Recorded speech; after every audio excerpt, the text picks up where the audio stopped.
Okay, so speaking of books, because we got people coming out with documentaries, we got people coming out with books.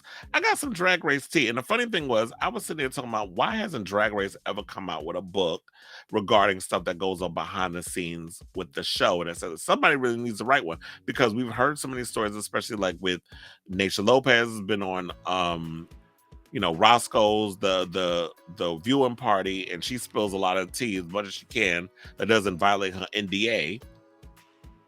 Spilling tea about the show. We've had people talk about how the production has been a problem and all this other stuff. So, um, there actually is a book about RuPaul's Drag Race, and it has tea about Willem's disqualification, Juju B's crazy lip sync, and Valentina's mass mayhem.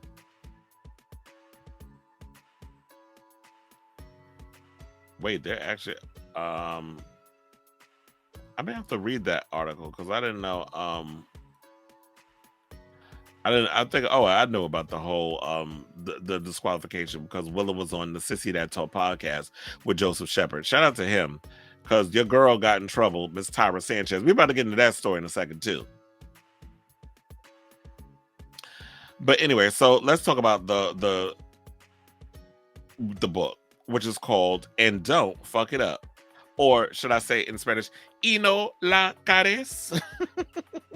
An oral history of RuPaul's Drag Race. That was me trying to do Supreme from Drag Race España. But anyway, so the book is called An Oral History of RuPaul's Drag Race, in quotes, the first 10 years, is the newest peek at everything behind the scenes of the Juggernaut TV show, right from a Burbank basement set all the way to snatching Emmy Awards.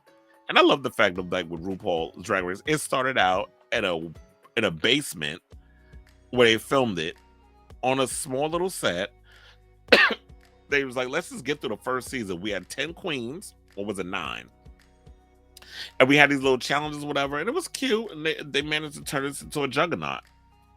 There's another show I kind of wish would do that, but I don't want to give them. I don't want to give them light because I have a similar idea, and when I see how their show is doing with the promo photos and this, that, and the third, I was like, oh, my show idea is safe. I'll give you a hint. Oh, because their promo photos look a mess. The show looks cheap. The set looks like it's designed from like Party City fabric. It looks a whole mess. I'm not gonna go there.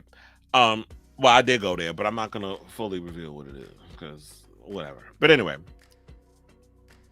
so the show is currently airing its 8th All-Star season and 15 seasons of its flagship program. Spin-offs across the globe, including ones from UK, Mexico, and Canada, have provided more gag-worthy twists than a queer viewer could wish for. Now, in new interviews with stars, producers, and fans, the book is set to blow the fabric walls off the workroom wide open in an oral, no giggling please, history of the show's first 10 years, right from Bibi Zahara Benet's entrance in season 1 in 2009. Now, one of the show's most gag-worthy moments came when a series 9 fan favorite, Valentina, now the host of Drag Race Mexico, refused to take off her mask during a lip sync to determine the season's top 6. Castmate and eventual All Stars 5 winner Shea Coulee sheds new light on the event in the book, saying, I remember the music starting, and about 30 seconds in, I felt everyone started looking side to side at one another, she remembers. Is she going to leave that on, or is she going to take that off? Then I would see Michelle Williams, one of the judges, turning to Rue and saying, I could see the crew looking at one another. Randy Barbato, one of the founders of drag race production company World of Wonder and executive producer of the show, describes the lip sync as a effing moment. He adds, the producer and me was happy for it to play out a little, but knew we were going to have to stop this and Rue was going to know how. It was bittersweet because we love Valentina. I thought it was a stunt, but there were indications backstage that maybe she wasn't prepared. Probably because she thought she wasn't going home. And Don't Fuck It Up also reveals how 2-time runner-up Raven came to be RuPaul's on-set makeup artist. As it transpires, not everything in Hollywood is glamorous. She was going through a drive-through with her boyfriend when she got the call. One of the producers phoned me and asked me what I was doing the next day, she recalls. I was leaving for Louisville, Kentucky on a 3-city tour, and they said, well, we need to know if you could come in tomorrow to do Rue's makeup. So many things were going through my head. We hung up, and then he called back, and I could hear Rue in the background. They were basically begging me to come. I got off the phone and I remember crying. I looked at my boyfriend and I said, they just called me to be Rube's makeup artist. In 2020, Raven became the season's first contestant to win an Emmy for Outstanding Contemporary Makeup for a variety of nonfiction reality programming.